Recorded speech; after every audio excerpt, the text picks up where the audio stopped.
जब भी किसी भक्त पर विपत्ति पड़ती है तो वो भगवान के ही शरण में जाता है, न कि संसार के जगत वालों के किसी व्यक्ति विशेष के शरण में।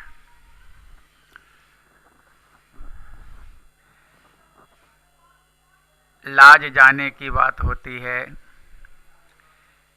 अथवा विपत्ति की बात होती है, सभी परिस्थितियों में एक भक्त भगवान को ही याद करता है।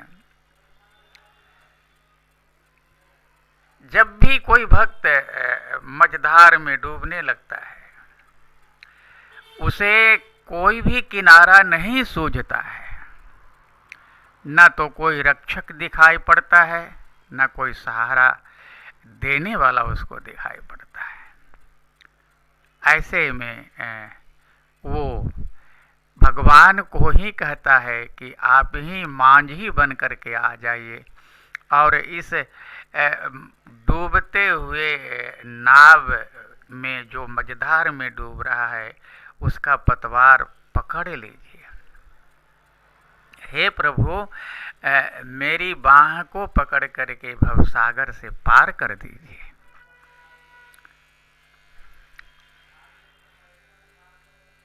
भक्त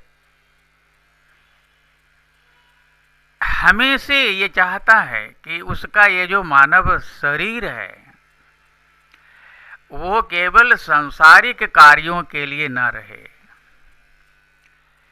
इसलिए उसका मानना है कि आपने मानव का शरीर तो दिया, लेकिन अपनी कृपा दिया ही नहीं।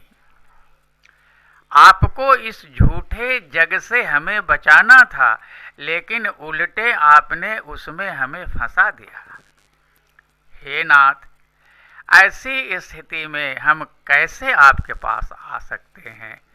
इसीलिए आप मेरी बाह पकड़ लीजिए, मेरी विनती सुन लीजिए, मेरी लाज रख लीजिए।